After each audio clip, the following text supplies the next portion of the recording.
और एक दिन श्री दशरथ जी महाराज सभा में बैठे थे। उनका मुकुट टेढ़ा हो गया।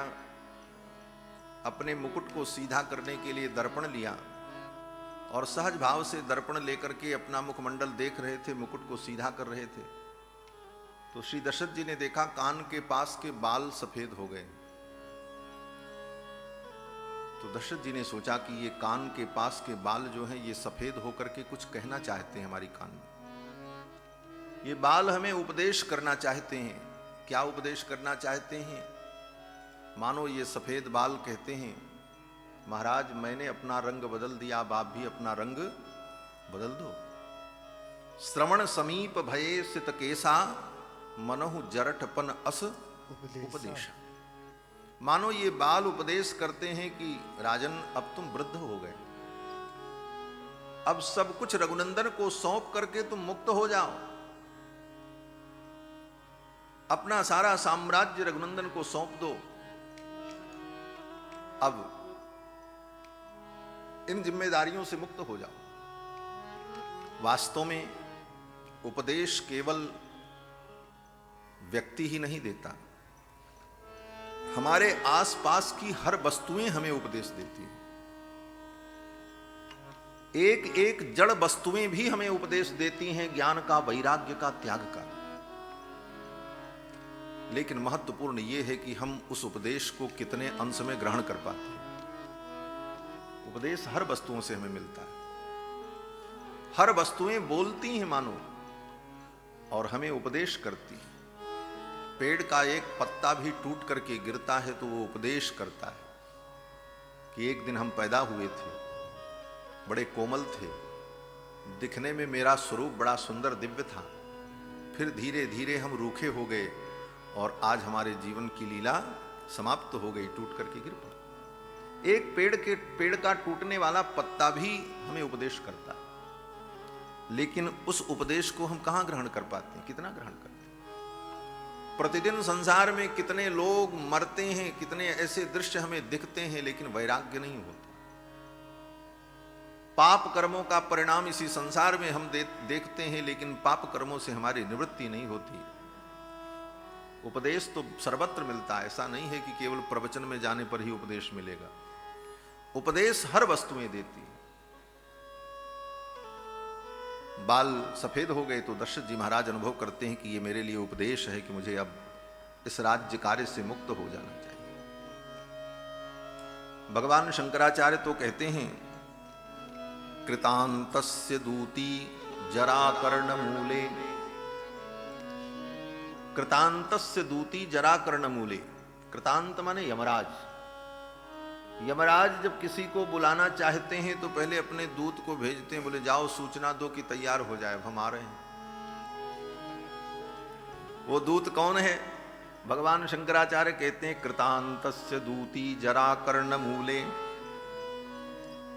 जराकर्ण मूले, कान के पास के बाल जब सफेद होते हैं तो बुढ़ापा के रूप में वो कृतांत की दूती, यमराज की दूती माने सेविका, मानो बुढ़ापा आता है।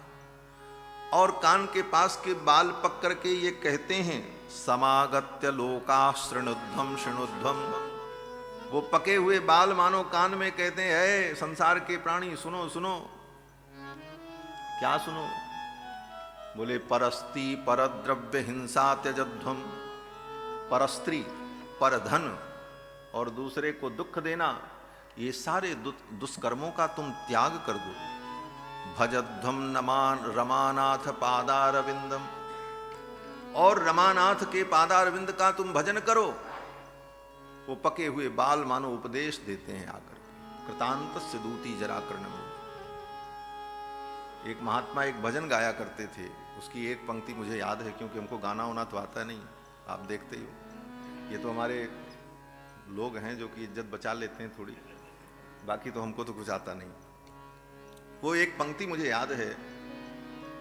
वो महात्मा कहते थे कि केस बाल सफेद हुए जब चमड़ी लटकी जाती है, कमर ये टेढ़ी टेढ़ी होकर सिग्नल डाउन बताती है, हो जाओ तैयार गाड़ी स्टेशन पर आती है। ये जीवन यात्रा की गाड़ी, गालो भैया। हो जाओ तैयार, गाड़ी स्टेशन पर आती है। हो जाओ तैयार, गाड़ी स्टेशन पर आती है। हो जाओ तैयार, गाड़ी स्टेशन पर आती है। हो जाओ तैयार, गाड़ी स्टेशन पर आती है। केस बाल सफेद हुए जब, चमड़ी लटकी जाती है, कमर ये टेढ़ी टेढ़ी होकर सिग्नल डाउन बताती है। हो जाओ तैयार, गाड़ी स्टेशन पर आती है। यात्रा तो करनी पड़ेगी, और यात्रा में सामान कितना ले जाना है? कहते हैं 2 लगेज केवल साथ जाएगा। क्यों? बोले 2 हाथ है, आप ही को उठाना, वहां कुली नहीं मिलेगा, वहां कोई हेल्पर भी नहीं मिलेगा जो आपकी सहायता करे। क्यों? बोले आपके 2 हाथ हैं, इसलिए 2 लगेज है बस। और वो 2 लगेज क्या है? बोले आपने जो पाप पुण्य किया है उसी की 2 गठरी आपको लेकर के चलना है। कर्म धर्म की गठरी ले लो साथ, यही बस जाती है। हो जाओ तैयार, गाड़ी स्टेशन पर आती। जीवन में हम प्रतिक्षण मृत्यु की ही ओर आगे बढ़ते हैं, और ये सदा स्मरण रखना चाहिए कि एक दिन ये जीवन समाप्त हो जाएगा। ये ज्ञान अगर बार बार बना रहे, स्मरण होता रहे, तो निश्चित रूप से हम असत कर्मों से मुक्त रहेंगे और असत कर्मों में हमारी प्रवृत्ति नहीं होगी। दशरथ जी महाराज ने भी चिंतन किया, अब तो बुढ़ापा आ गया, और अपनी सभा में श्री दशरथ जी महाराज ने कहा कि पांडुरस्यात पत्रस्य छायायाम जरितम मया। पांडुरस्यात पत्रस्य छायायाम जरितम मया। इस सफेद रंग के छत्र के नीचे बैठकर राज्य करते करते मैंने अपने बालों को भी सफेद कर दिया। वाल्मीकि रामायण में यही पंक्ति, इसी का अनुवाद गोस्वामी जी महाराज ने किया कि श्रवण समीप भये सित केसा मनोह जरठपन अस उपदेश। दशरथ जी कहते हैं कि पांडुरस्यात पत्रस्य छायायाम जरितम मया प्राप्य वर्ष सहस्राणी बहून्यायुंसि जीवितः। हजारों वर्ष की आयु को मैंने जी लिया। जीर्णस्यास्य शरीरस्य विश्रांतिमभिरोचये। अब मेरे इस जीर्ण शरीर को विश्राम की आवश्यकता है, अब मैं थक गया हूं।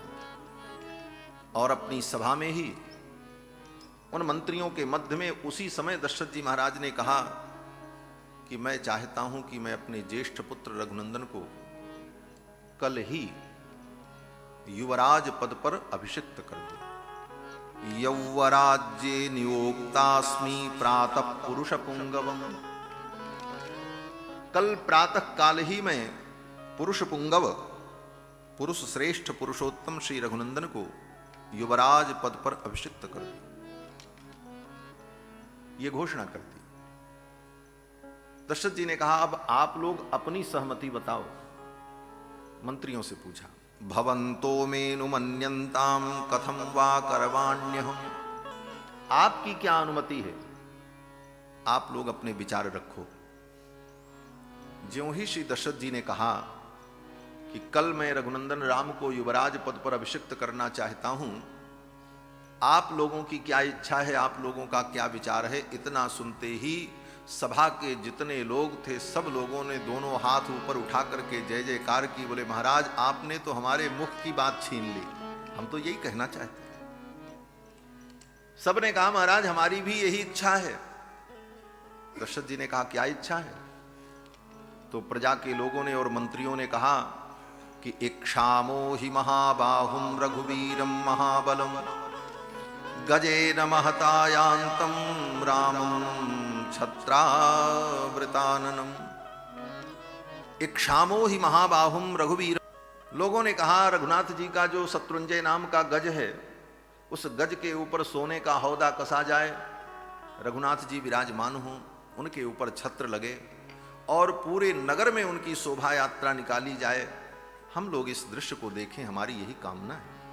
गजेन महतायांतम रामम छत्रावृताननम।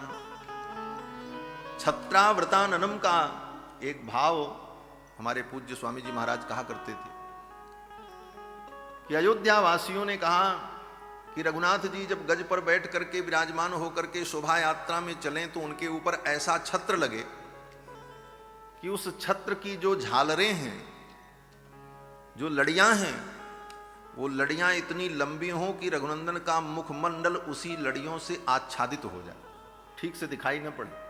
क्यों? बोले डायरेक्ट लोग रघुनाथ जी के मुखमंडल का दर्शन करेंगे तो कहीं किसी का दृष्टि दोष न लग जाए, इसलिए रामम छत्रावृताननम, राम जी का आनंद मुखमंडल छत्र से आवृत हो जाए, ऐसा दिव्य छत्र उनके मस्तक पर लगे और उनकी शोभा यात्रा निकाली जाए, हम लोग दर्शन करें, हमारी तो यही कामना है। प्रजा के लोगों ने, मंत्रियों ने जब इस प्रकार कहा तो श्री दशरथ जी महाराज तो बड़े नीतिज्ञ हैं महाराज, 60,000 वर्ष तक इन्होंने राज्य किया है, राजनीति को खूब समझते हैं। दशरथ जी महाराज ने सोचा कि कहीं प्रजा के लोग मेरी मुंह देखी तो नहीं कर रहे, हमने कहा तो हमारी हाँ में हाँ मिला दिया। बहुत से लोग, बड़े लोगों के आसपास ऐसे लोग होते हैं जो यस मैन होते हैं, वो केवल यस करना जानते हैं, नो करना जानते ही नहीं, कुछ भी कहें हाँ यस ठीक है महाराज ठीक। तो दशरथ जी ने सोचा कहीं ऐसे लोग तो नहीं हैं कि मेरी बात में केवल हाँ में हाँ मिला रहे हैं, जरा मैं इनके मन को भी टटोल लूं। तो दशरथ जी ने कहा कि कथम नुमयी धर्मेण पृथ्वी मनुशासति, मैंने धर्म पूर्वक पृथ्वी पर शासन किया और अभी मैं विद्यमान हूं, अभी मैं समर्थ हूं, मेरे रहते हुए मेरे पुत्र रघुनंदन को आप लोग राजा के रूप में क्यों देखना चाहते? दशरथ जी ने कहा कि कथम नुमयी धर्मेण पृथ्वी मनुशासति भवन्तो द्रष्टुमिच्छन्ति युवराजं महाबलम, क्या मैंने कोई अधर्म किया? मेरे राज्य में आप लोगों को किसी प्रकार की कोई कठिनाई हुई? क्या कारण है कि मेरे रहते हुए मेरे रघुनंदन को राजा के रूप में आप देखना चाहते? मैं तो अभी विद्यमान हूं। तो प्रजा ने जो उत्तर दिया है महाराज, अद्भुत। प्रजा के लोगों ने कहा महाराज आपने जो कहा ठीक है, आपने धर्मपूर्वक प्रजा का पालन किया, आपके पहले जितने राजा हुए उन राजाओं ने भी धर्मपूर्वक प्रजा का पालन किया, आपके राज्य में हमें किसी भी प्रकार की कोई कठिनाई नहीं हुई, कोई दुख नहीं हुआ, हमने सब प्रकार के सुख का अनुभव किया। लेकिन जहां राम जी की बात आएगी तो जो विशेषता श्री राम जी में है, जो गुण और जो दिव्यता श्री रघुनंदन में है, वो दिव्यता आप में नहीं है। दशरथ जी के सामने ही प्रजा के लोगों ने कह दिया वो सारे गुण आप में नहीं हैं, और आप में ही नहीं आपके बाप में भी नहीं थे, और बाप में ही नहीं उनके जो बाप थे उनमें भी नहीं थे। पूरे खानदान का नाम ले डाला। अयोध्या वासियों ने कहा इक्ष्वाकुभ्योपि सर्वेभ्यो ह्यतिरिक्तो विशांपते, इक्ष्वाकुभ्योपि सर्वेभ्यो, हे महाराज आपके इक्ष्वाकु कुल में जितने राजा हुए उन राजाओं में वो गुण नहीं थे जो गुण श्री रघुनंदन में, जो विशेषता रघुनाथ जी में है वो आप में भी नहीं है, आपके बाप में भी नहीं थी, और उनके जो पुरखे थे उनमें भी नहीं। इसलिए हम चाहते हैं कि श्री रघुनंदन को युवराज पद पर हम देख लें, हमारी कामना पूर्ण हो जाए। और फिर अयोध्यावासियों ने फिर राम जी के गुण का जो वर्णन किया, राम सत्पुरुषो लोके सत्य सत्यपरायण, राम सत्पुरुषो लोके, इस लोक में अगर कोई सत्य पुरुष है तो वो सत्य पुरुष श्री रघुनंदन है। सत्य सत्यपरायण और सत्यपरायण, उनके जैसा कोई श्रेष्ठ पुरुष नहीं है। और वो तो मेरे इतने हितैषी हैं, व्यसनेषु मनुष्याणाम भृशम भवति दुखितः। प्रजा के लोगों ने कहा महाराज हमारे घर में कोई विपत्ति कोई संकट आता है तो आपके राज्य में आपके मंत्री और आपके सेवक सहायता पहुंचाने जाते हैं, लेकिन रघुनंदन मेरे घर में कोई दुख हो कोई आपदा आ जाए तो सबसे पहले श्री रघुनंदन स्वयं पहुंच करके सारी चिंताओं को स्वीकार कर लेते हैं और सारी साज संभार कर देते हैं। व्यसनेषु मनुष्याणाम भृशम भवति दुखितः उत्सवेषु च सर्वेषु पितेव परितुष्यति। हमारे घर में कोई उत्सव हो, मेरी बेटी का ब्याह हो, तो हमें सोचना नहीं पड़ता है कौन व्यवस्था कैसे होगी, रघुनाथ जी आकर के सारी व्यवस्था कर देते। अयोध्या वासियों ने कहा, महाराज ऐसे रघुनंदन को, लोकाभिराम प्रभु श्री राम को आप युवराज पद पर अभिषिक्त करो, ये दृश्य हम लोग देख लें, हमारा भी जीवन धन्य हो जाए। और इतना कहते कहते अयोध्या के लोगों ने कहा, महाराज आप श्री रघुनंदन को युवराज पद पर अभिषिक्त करके कोई उपकार नहीं करेंगे। ये नहीं करेंगे कि आप रघुनाथ जी के ऊपर कोई उपकार करेंगे और आपके इस अयोध्या के राज्य को पा करके श्री रघुनंदन को कोई विशेष लाभ होगा, ऐसी भी कोई बात नहीं। अयोध्या वासियों ने कहा, सक्त्रस्त्रैलोक्यमप्येष भोक्तुम किम नु महीमिमाम। ये रघुनंदन है, ये संपूर्ण त्रिलोकी पर शासन करने का सामर्थ्य रखते हैं। भोक्तुम किम नु महीमिमाम, ये पृथ्वी इनके लिए क्या है? आप इनको पृथ्वी का राज्य देकर के कोई इनके ऊपर एहसान नहीं करोगे। ये तो संपूर्ण पृथ्वी पर त्रिलोकी पर शासन करने का सामर्थ्य रखते हैं, ऐसे महापुरुष हैं। क्यों? अगली पंक्ति में अयोध्यावासी कहते हैं कि नास्य क्रोध प्रसादश्च निरर्थोस्ति कदाचन। इनका क्रोध और इनका प्रसाद कभी निरर्थक नहीं होता। ये क्या है? कहते हैं यही परमात्मा का प्रमाण है। परमात्मा कौन? परब्रह्म परमात्मा कौन? बोले जिसका क्रोध और जिसकी कृपा कभी निरर्थक न होती हो। इस श्लोक की व्याख्या में आचार्यों ने भगवान के परत्व का वर्णन किया है। ये अयोध्यावासी भगवान के परत्व का निरूपण कर रहे हैं। भगवान का परत्व क्या है? बोले भगवान अखिल कोटि ब्रह्मांड नायक है। तो अयोध्यावासियों ने कहा, सक्त्रस्त्रैलोक्यमप्येष भोक्तुम, ये संपूर्ण त्रिलोकी का शासन करने का, भोग करने का सामर्थ्य रखते हैं। अखिल कोटि ब्रह्मांड नायक भगवान का परत्व सूचित होता है। फिर कहते हैं नास्य क्रोध प्रसादश्च, इनका क्रोध और इनकी कृपा कभी निरर्थक नहीं होती। क्रोध और कृपा तो हम आप भी करते हैं, लेकिन हमारी आपकी कृपा और हमारा आपका क्रोध निरर्थक हो जाता है। क्रोध तो बहुत आता है किसी के ऊपर, हमको आपको, लेकिन किसी का हम क्या बिगाड़ लेते हैं? कुछ कर पाते हैं? कृपा की भी बड़ी भावना होती है कि कोई दुखी दिख जाए तो इसका सारा दुख हम दूर कर दें, लेकिन कुछ नहीं कर पाते, केवल संवेदना ही व्यक्त कर सकते हैं, करने का कोई सामर्थ्य नहीं। करें भी तो एक दो लोगों के किसी के दुख को किसी अंश में, किंचित अंश में उसके दुख सुख को हम घटा बढ़ा दें, लेकिन संपूर्ण रूप से किसी के दुख को हम मिटा नहीं सकते, संपूर्ण रूप से किसी को हम सुख नहीं दे सकते, कहीं नहीं सामर्थ्य हमारे। अयोध्यावासी कहते हैं कि नास्य क्रोध प्रसादश्च निरर्थोस्ति कदाचन। रघुनंदन का क्रोध और रघुनंदन का प्रसाद कभी निरर्थक नहीं होता। अयोध्यावासियों ने जब इस प्रकार कहा, दशरथ जी महाराज भीतर से बड़े प्रसन्न हुए। लोगों ने कहा कि स्त्रियो वृद्धास्तरुण्यश्च सायं प्रातः समाहिताः। महाराज आपको पता नहीं है, अयोध्या के जितने वृद्ध हैं, जितनी स्त्रियां हैं, जितने तरुण हैं और जितने बालक हैं, सब सायं प्रातः समाहिताः। सायंकाल प्रातः काल स्नान करने के बाद जब संध्या वंदन करते हैं, अपने नित्य नियम का पालन करते हैं, तो सब नित्य नियम का पालन करने के बाद अंत में भगवान से यही प्रार्थना करते हैं कि मेरे राम जी को राजा बना दो। सर्वा देवान नमस्यन्ति रामस्यार्थे मनस्विनः। सब लोग राम जी को ही राजा के रूप में देखना चाहते हैं, सबकी यही प्रार्थना है, जन जन की यही पुकार है।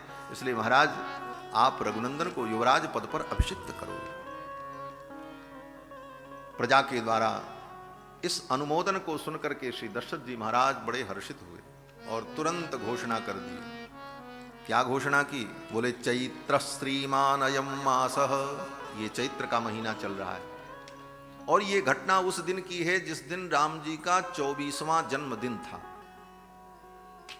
24 वर्ष के हो गए थे, रामनवमी का उत्सव था। उसी दिन दशरथ जी महाराज के मन में ये भाव आया। चैत्र श्रीमानयम मासः, ये चैत्र का महीना है। पुण्यः पुष्पित काननः, ये पवित्र मास। यौवराज्याय रामस्य सर्वमेवोपकल्प्यताम्, राम जी को युवराज पद पर अभिषिक्त करने के लिए जो जो व्यवस्था करनी हो उसकी व्यवस्था की जाए, ये घोषणा कर दी। मंत्री लोग लग गए, सारी तैयारी प्रारंभ हो गई। गुरुदेव वशिष्ठ से दशरथ जी महाराज ने कहा, गुरुदेव रघुनंदन का युवराज पद पर अभिषेक होगा, उनके लिए क्या क्या पालनीय नियम हैं, उन नियमों का आप निर्देश कर दें।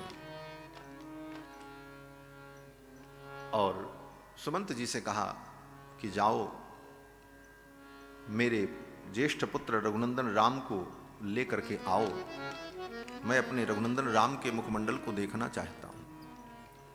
सुमंत जी महाराज गए हैं और जाकर के भगवान श्री राम से कहा, महाराज ने आपका स्मरण किया है, आप चलें। भगवान श्री रघुनंदन अपने महल से निकल करके चल पड़े और श्री दशरथ जी महाराज अपने महल के प्रासाद पर सामने जो वेदिका बनी थी, जहां से वो लोगों से बातें करते थे अथवा मिलते थे, वहीं पर खड़े होकर के दशरथ जी महाराज प्रतीक्षा करने लगे कि रघुनंदन आएंगे। महर्षि वाल्मीकि कहते हैं कि प्रासादस्थो दशरथो ददर्शायान्तमात्मजम, वहीं से दशरथ जी महाराज ने राम जी को आते हुए देखा। राम जी आ रहे हैं अपने रथ पर बैठ करके। दशरथ जी महाराज ने जब राम जी को देखा तो राम जी के सौंदर्य का चिंतन करने लगे। ठाकुर जी का सौंदर्य ऐसा अद्भुत है, रघुनाथ जी का महाराज। न शक्नोत्यपाकृष्टुम अपाक्रांते पि राघवे, महर्षि वाल्मीकि कहते हैं राम जी को कोई देख ले अथवा राम जी उसको देख लें और वो व्यक्ति राम जी चले जाएं, लेकिन फिर भी व्यक्ति की आंख राम जी से हटती नहीं। अपाक्रांते पि राघवे, राम जी के चले जाने के बाद भी लोग देखते, उस दिशा को देखते रहे। ऐसा सौंदर्य राम जी का। राम जी जब रथ पर बैठ करके आते हैं तो दशरथ जी महाराज देखते हैं। महर्षि वाल्मीकि दशरथ जी की भावनाओं का वर्णन कर रहे हैं अपने शब्दों में कि गंधर्वराज प्रतिमम लोके विख्यात पौरुषम, गंधर्वराज प्रतिमम, गंधर्वराज के समान सौंदर्य भगवान का, और विख्यात पौरुषम, जिनका पौरुष, जिनका पुरुषार्थ सारे जगत में विख्यात है।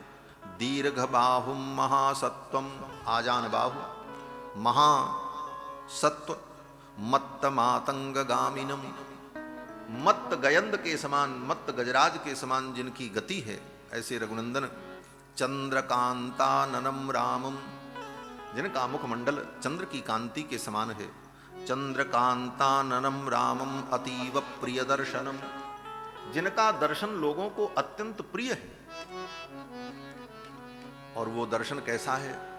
बोले रूपौदार्य गुणैः पुंसाम दृष्टचित्तापहारिणम, भगवान श्री रघुनंदन के रूप माधुरी की जो विशेषता है, कहते हैं रूपौदार्य गुणैः पुंसाम दृष्टचित्तापहारिणम, पुरुषों के भी चित्त का हरण कर लेते हैं।